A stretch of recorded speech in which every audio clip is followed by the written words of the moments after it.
Concerned about an issue in your life? Need some legal direction? You've come to the right place. Welcome to 5-Minute Legal Insights, a podcast that features top lawyers from across the country and delivers bite-sized moments of pure gold, so you can benefit from years of legal know-how in just minutes. Each week, we bring you the things that make the big difference, so you know how to approach your legal situation with confidence and clarity. Now, here's your host and founder of the law firm Authority Network, Grant Eagle. Welcome to the show, everybody, and I'm here with Kevin Sprenz, founding partner at Sprenz Law, who are a personal injury and criminal defense firm based out of Las Vegas. Kevin has built a formidable record in personal injury cases and has a number of big wins to his name. And over the last decade, Kevin has built a unique perspective on how to handle cases that go to trial, and I'm excited to pick his brains to find out how he helps his clients. Welcome to the show, Kevin. Oh, thanks, Grant. It's a pleasure to be with you today. Yeah, it's great to have you. Now, one of the things we were talking about before the show when we were prepping, you mentioned to me, which sort of really jumped out at me, that it's important to understand that when you're looking for a personal injury lawyer, not every lawyer knows how to deal with litigation cases successfully. Now, I'm not sure if our audience will understand how those kind of cases differ. So do you just want to sort of explain why that's important? Sure. What happens is in most markets, there's different types of attorneys. There's the billboard attorneys, the guys who do the commercials all the time. There's the attorneys that basically just do pre-litigation. They try to get the cases in and settle them as fast as they can. And there's a handful of attorneys that actually do trial work, that actually file complaints and force insurance companies when they don't want to pay to actually compensate the injured victims. So am I right in saying that some lawyers may take your case, but then because they can't force it into settlement, they'll sort of come back and say, oh, there's nothing we can do? Right, and that's something that's, it puts the clients, the people that are involved in the accidents, in a tough position, because you're going to an attorney, you're trusting them, they know what they're doing, and the attorney's going to, in all honesty, hopefully tell you what they think the case is worth and what they can do. But if they don't know the next process, or if they can't do the litigation, a lot of times they'll tell you, hey, let's just go ahead and take this offer and be done. Or what will happen is that those attorneys, those law firms, will go, we can't help you, and we're going to refer you to another law firm that actually handles litigation. And I have a large part of my practice is receiving referrals for litigation from other law firms. Okay. And does it sort of hurt somebody's case if they don't start with a litigation lawyer? And that's key. It can. Everything is about timing and knowing the process. So if you get with a law firm that doesn't understand how things work from soup to nuts, from the time of the accident to actually getting a verdict from a jury, they can drop the ball in certain areas without even knowing it. Nothing malicious, not realizing that it's important to know as soon as possible what the policy limits are, what type of injuries you have, when to demand a settlement from the insurance company, and the steps that go with that. So if you get stuck, or you pick an attorney that has 90 billboards, and they don't stay on the case, and the whole staff isn't trained to know what to look for, you could be limiting your recovery. Okay, that's really important information. You also mentioned to me as well that about evidence, and getting concrete evidence like photos is a really big plus in a case. Do you want to expand on that? Yes, and I understand people get in an accident. I actually had a paralegal here that got, from my law firm, got in an accident and was so upset, she forgot to take pictures. And we always tell our clients, hey, take pictures. You want to take pictures of where the cars are, if it's a motor vehicle accident, where the cars are at the time of the collision. Don't move them yet. Take pictures of your car, their car. And then if you can move the cars out of the roadway or whatever, but take those pictures beforehand. Because I always tell people, insurance companies are in the business of making money, not paying it out. And so what will happen is, after the accident, you'll call your insurance company, they'll call theirs, and by the time that person gets home, that person that ran the red light, ran the stop sign, by the time the person gets home, they've already talked themselves into it, so it wasn't their fault. They go, hey, I'm a good driver.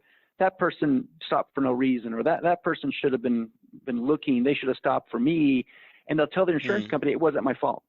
It wasn't my fault. And so the insurance company, again, trying to make money, not pay on the policy, they take that client's word and they start fighting you. Yet if you have those pictures right in the beginning it removes that, and now we're just focusing on trying to get the client healthy.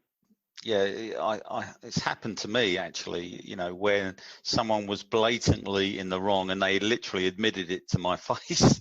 And Right. when we got into the insurance shenanigans, all of a sudden they were, disavowing all knowledge that it was anything to do with them. Exactly. So yeah, I completely understand that. And that could add years to your case. Just fighting liability, Wow. not even fighting about the damages and the injuries you suffered. Well, I think you should also expand on that. So there's a difference between, liability and the damages, and you've got to establish liability first, right? Correct. Because again, insurance companies look at, do we even have to pay? Their first thing the adjuster does when they get the files, they go, how can we not pay? Is there a contract provision? Was a person not covered by the insurance? They missed a payment? Then they look at, well, maybe it's not our client's fault. Is there any way we can say it was the other person's fault? And it's a big thing now is the insurance companies automatically say, hey, we think it might be fraud. We're going to do a special investigation on this. And because we think it's fraud, we're not going to offer you a penny. And so the first hurdle is liability. So if you have a picture where they've T-boned you and you can see the lanes in the road and all that stuff, the debris of the vehicles where the accident happened, that removes all doubt, because undoubtedly the person is going to say, no, I was still in my lane. They swerved and got me. But those just a simple picture, again, they always say it's worth 1,000 words. It clears that hurdle right away. And now we can focus on the injuries that you suffered. Yeah. And you also mentioned something to me before we came on the show, which I thought was incredible, and I'd like you to expand on it, where people, let's say you've established liability, but then people are struggling to get treatment because they've got limited policy coverage. So dealing with that is a huge hurdle, and you've got some key things that help you get around that, right? Correct. And this is paramount. And this is why we were talking earlier, Grant, about it's important to go to a law firm that has that experience, that knows how the system works, so they can protect you and protect your rights. And it could be a whole nother podcast on what insurance policy limits mean, and minimum maximums and med pay and underinsured and all that stuff. But in this case, all states have a minimum insurance requirement. And so if you get in an accident, I had a case a while ago. Someone ran a red light, hit my client. The person that hit him at the time, the minimum policy limits was $1,530 or $15,000 per person, $30,000 total. It's a big hit. We demanded from the insurance company to resolve it. They wouldn't. They thought it was worth less than that. They wouldn't give us the $15,000. So my client went and got a fusion, a spinal cord stimulator, and we had to fight it all the way through trial. I mean, this was a 4-year case, ongoing with it. But because we knew what we were doing, from the staff again until the attorney knew how to time certain aspects of the case, just because you know the law and we know what the Department of Insurance requires from these insurance companies, we go to trial and we won $4.2 million, we'll call her Beatrice, for all her case. And this is a $15,000 policy that they kept saying, even at trial, saying, hey, they got our 15, we're only going to give them $15,000, that's it. Yet, because of the way the insurance company treated the case, they exposed their client or the insured to an excess judgment. And so because, again, knowing the ins and outs of policies and what the state law is, we're able to overcome that. Now, it's not every case. Sometimes the insurance company does the right thing on their side and says, here's a policy and you're stuck with that. But many times, if your attorney knows what they're doing, they can overcome that by just setting up, again, all legal and following the laws, but procedurally, you do certain things at certain times, and you can go beyond that. Wow, it's amazing. So just to sum up, if someone's been injured or been in an accident of any type, and they're listening to this now, what would be your heartfelt advice to them right now and what they should do next? Grant, and that's a good question. And I hope, and I know you have a expansive listenership to your podcast and do good things for a lot of people in different areas. But it's so important because the day of the accident, you don't know. Very rarely do you know how catastrophic this is going to be or how life-changing this is. It's important to be able to focus on your health. Go to an attorney, go to a good attorney, ask around, find one that actually does litigation, right? Someone who knows the process from the beginning to the end. Yeah.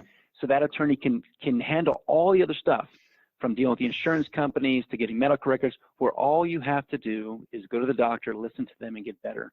Because again, you don't want to be worrying about, what about a rental car? Hey, my car's in the tow yard.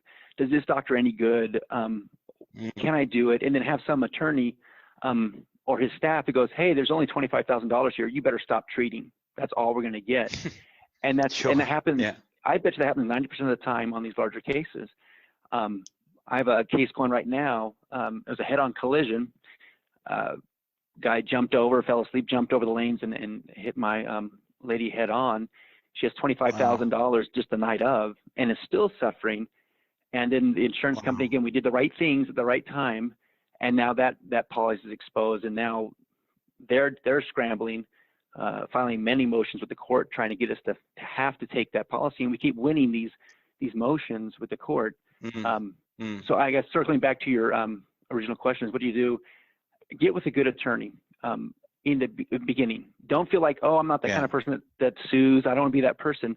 But you don't know what you're doing. These insurance companies spend millions of dollars on training these people with negotiation classes, with their little computer systems about what a claim's worth and how to undercut each time. And they'll tell you in the beginning, oh, don't worry. Even if they accept liability, which is rare, they'll say, go ahead and get treatment. We'll pay for it. And then you get treatment. You send it to them. They go, oh, that's too much. We'll give you $500. And now you're stuck with all these bills. So I implore all your listeners to just get with a good attorney, find them quick, and then you can just worry about getting better. Let your attorney, if they know the system, have the experience, run everything correctly for you. And so all you can do is just put your energy, your thoughts, your soul into getting better as quick as you can for yourself and for your family. Wow, that's great advice, Kevin. So for everyone listening, listen, don't feel bad about, putting someone in a bind. You're not putting the other person in a bind. It's just the insurance company. Okay, so go speak to a lawyer, and someone like Kevin's going to help you. Now, all of Kevin's details are underneath the podcast today, and I also want to let you know that if you call Kevin's office, I'm sure this is right, Kevin, you'll give them a free consultation, right? Of course, with a face-to-face on the phone, whatever's convenient for them, because I want to make sure they're taken care of. Whether they stay with me or go somewhere else, I want to make sure they're taken care of. All right, that's awesome. Kevin, look, I just want to say thanks again. I know how busy you are, but thank you ever so much for coming on today, all right? My pleasure, and you're doing a good thing, Grant. I appreciate you having me on. All right, we'll speak soon. Yes, sir.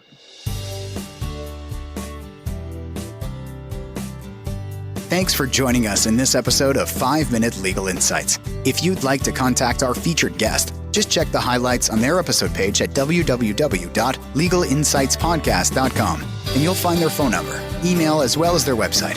Oh, and if you're a lawyer with something to say, then just get in touch. 5-Minute Legal Insights, helping people get clear on their legal issue in minutes.